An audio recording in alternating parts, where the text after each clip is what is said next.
m ग्राम gas आप इसमें मुंह से अंदर प्रवेश करा देते हैं।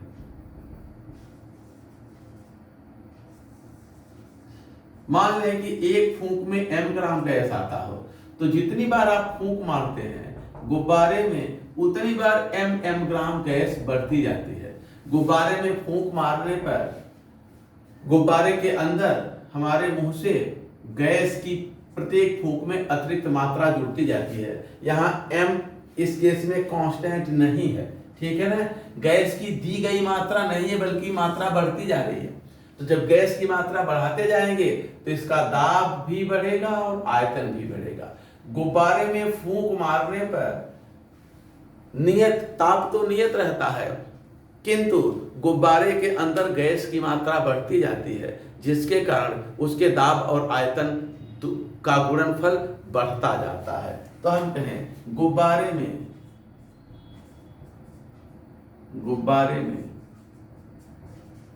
फूंक मारने पर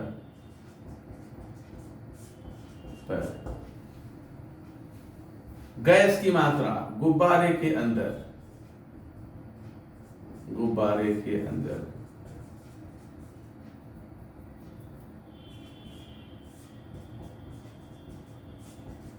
गैस की मात्रा बढ़ती जाती है,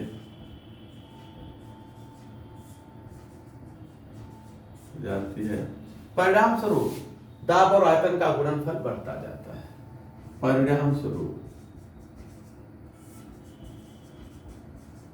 दाब और आयतन का गुणनफल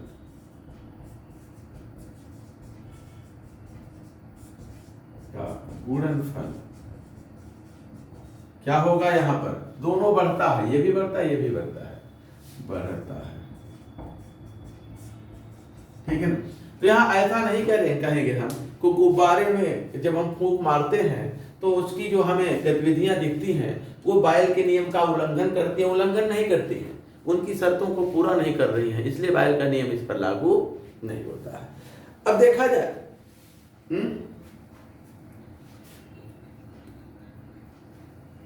किधर वाला, वो दाहिनी साइड का। एक मिनट कैमरे को हम खिसका देते हैं। अब दिखा, तो देख लीजिए गुब्बारे में फूंक मारने पर गुब्बारे के अंदर गैस की मात्रा बढ़ती जाती है, परिणाम स्वरूप दाब व आयतन का गुणनफल बढ़ता है, ठीक है। लेकिन हम ये नहीं कहेंगे अब की जो है यहाँ पर उल्लंघन हो रहा है बायल के नियम का। बायल के नियम का उल्लंघन नहीं हो रहा है, बल्कि जो शर्तें हैं वो नहीं पूरी हो रही हैं, इसलिए गुब्बारा में हवा भरने पर बायल का नियम लागू नहीं होगा, क्योंकि यह प्रक्रिया बायल के नियम के अनुसार नहीं है, ठीक है ना।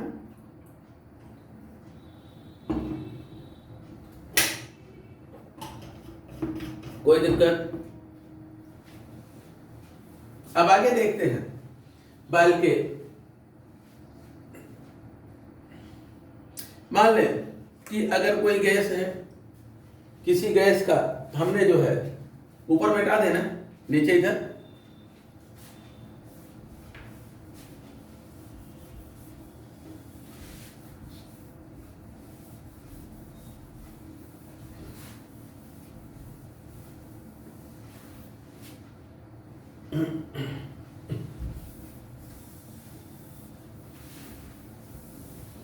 देखिए, अगर कोई गुब्बारा है, हम कहें कि किसी गैस के लिए, किसी गैस का शुरू में मान लें दाब P1 था और दाब इसका मान लें कि दाब ये P1 है और आयतन V1 है, ठीक ना। मान लें स्टेट 1 में, इसको हम स्टेट 1 से बदल करके स्टेट 2 में ले जा रहे हैं। अवस्था 1 स्टेट 1 में है, स्टेट 1 से स्टेट 2 अवस्था 2 में ले जा रहे हैं। इसका दाब मान लें बदल के P2 हो गया और आयतन ये V2 हो गया ना। यहाँ पे ध्यान देंगे M एंड T ये जो है कांस्टेंट है, मास और ताप नियत है।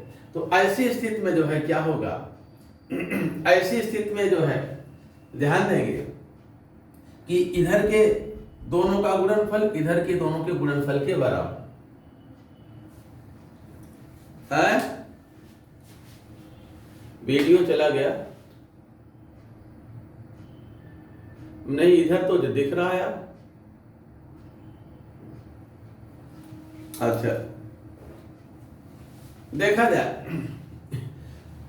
हम कहें प्रेशर और वॉल्यूम का जो गुणनफल है, जो वैल्यू जो गुणनफल इधर है वही इधर भी होगा, क्योंकि वो बदलता यानी परिवर्तित नहीं होता है। तो हम दूसरे शब्दों में कहें P1 V1 equal to P2 V2 के, यही P3 V3 के, और ये हमेशा निश्चित रहेगा, कांस्टेंट होगा। ठीक है ना, ये कांस्टेंट होगा, ये वैल्यू परिवर्तित प्रभावित नहीं होती है। और ये पीजीटी केवीएस पीजीटी 2016 का सवाल है, ठीक है ना, पीजीटी 2016 का, लेकिन पीजीटी का है आपसे मतलब नहीं है। आगे देखा जाए, अगला आते हैं बायल के अनुसार, अगला रिलेशन देखते हैं। मिटा दें अभी नहीं,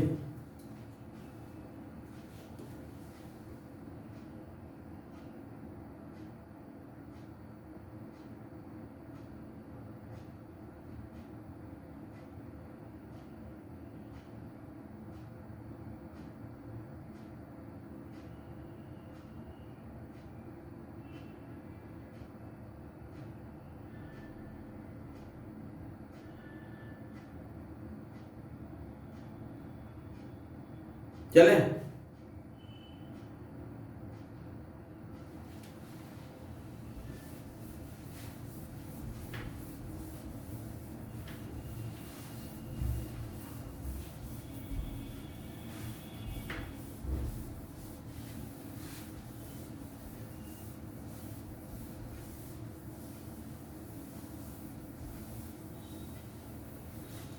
देखा जाए आगे, अगला रिलेशन देखते हैं। हमने देखा कि P प्रोपोर्शनल टू 1/V के था, या V प्रोपोर्शनल टू 1/P, कुछ भी करते हैं, जैसे P V के इनवर्सली प्रोपोर्शनल, वैसे V जो है P के, या हम कहें कि P इक्वल टू है K/V के, या P इक्वल टू KV⁻⁻1 के।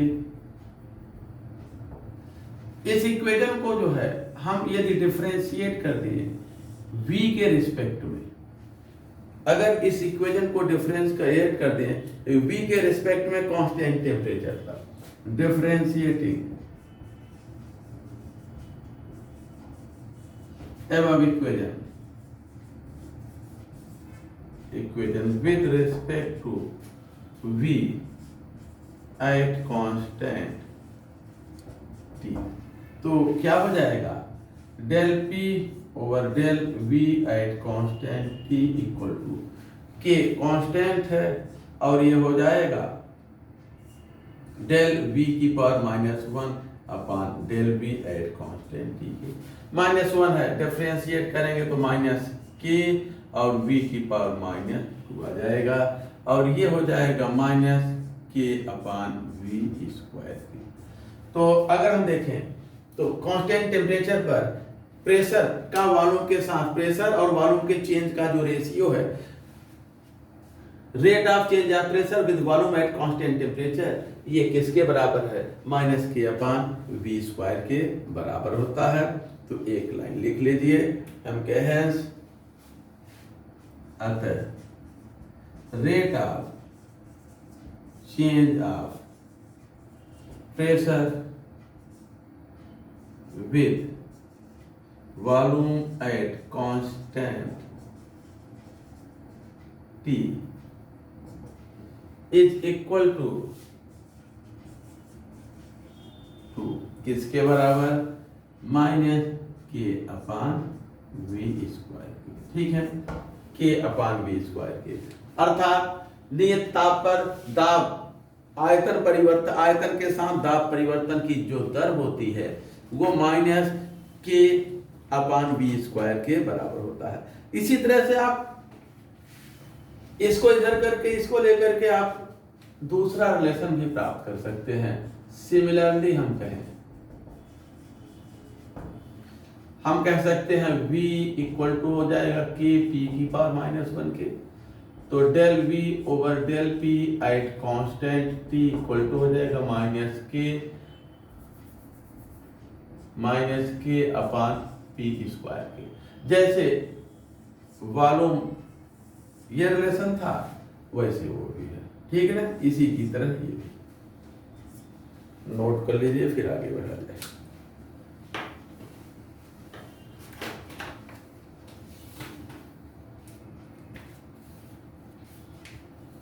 चले अब देखिए, अभी हम लोगों ने ऊपर देखा, अभी हम लोगों ने थोड़ी देर पहले देखा था कि P इंटू वी बराबर K, यानी कि कांस्टेंट होता है। अर्थात हम किसी गैस का प्रेशर या वॉल्यूम चाहे जो बढ़ाएं, प्रेशर या वॉल्यूम चाहे जो कर दें, चाहे जितना परिवर्तन कर दें प्रेशर और वॉल्यूम में, लेकिन उनके दाब और आयतन के गुणनफल में कोई परिवर्तन नहीं आता है। दाब और आयतन के गुणनफल में कोई परिवर्तन नहीं आता है। देखिए मिटा दे नीचे ना,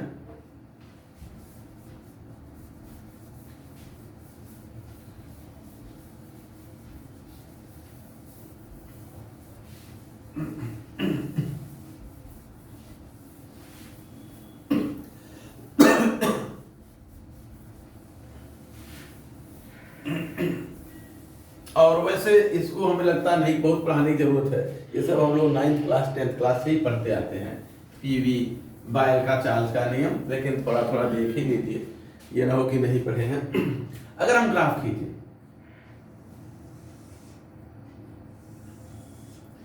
किसी गैस के लिए प्रेशर और वॉल्यूम का प्रोडक्ट, और प्रेशर या वॉल्यूम चाहे पी ले ले चाहे वी ले ले, यहां चाहे जो ले ले, P और V चाहे जो ले, प्रेशर या आयतन चाहे जो ले लें, ग्राफ हमें एक ही जैसा मिलता है, प्रेशर और वॉल्यूम, ठीक है ना। तो आप देखेंगे प्रेशर या वॉल्यूम चाहे जितना बढ़ाइए, लेकिन अगर अगर आप देखेंगे तो प्रेशर और वॉल्यूम का गुणनफल जो है वो ये रहेगा, और ये वैल्यू किसके बराबर होगा, यहां से यहां तक ये K के बराबर होगा, जो स्थिरांक K है उसी के बराबर होगा, ठीक ना। जो स्थिरांक K है उसी के ये बराबर, ये इंटरसेप्ट आपका होगा y एक्सिस पर, जो y एक्सिस पर इंटरसेप्ट है वो, ठीक है। अब मान लें कि हमने किसी टेम्परेचर T1 पर ग्राफ खींचा है, ये टेम्परेचर बढ़ा के T2 कर दे तो ग्राफ क्या हो जाएगा, और ऊपर हो जाएगा। यदि हम किसी गैस का ताप बढ़ाते जाएं तो गैस की दी गई मात्रा के दाब और आयतन का गुणनफल भी बढ़ता जाता है, अर्थात टेम्परेचर भी बढ़ता, पीवी का प्रोडक्ट भी बढ़ता जाएगा। यहाँ पर T1 से ग्रेटर है T2, इससे ग्रेटर है T3, ये ताप के बढ़ने का क्रम। तो किसी गैस की दी हुई मात्रा के लिए अगर आप टेम्परेचर बढ़ाते जाएं तो उसके प्रेशर वॉल्यूम का गुणनफल बढ़ता जाता है।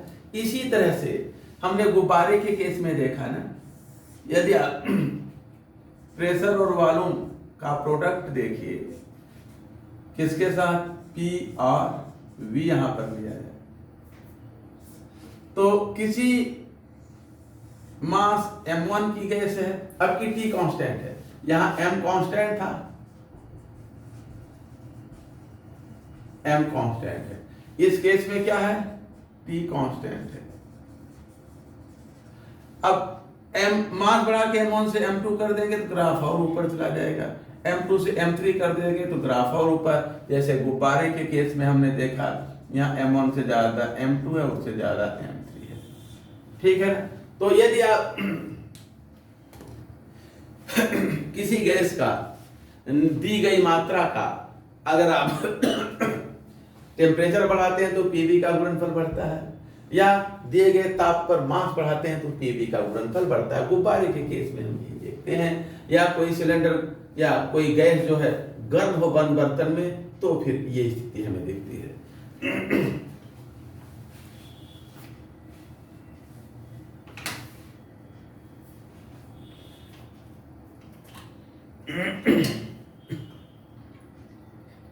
चले,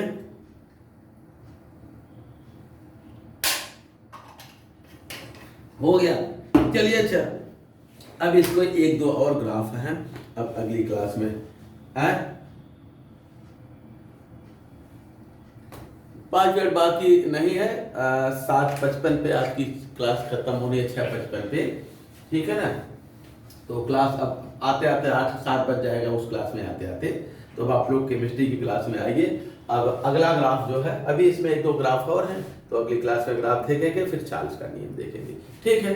चलिए इसी पे रखते हैं, अब केमिस्ट्री की क्लास में आप लोग आ जाइए।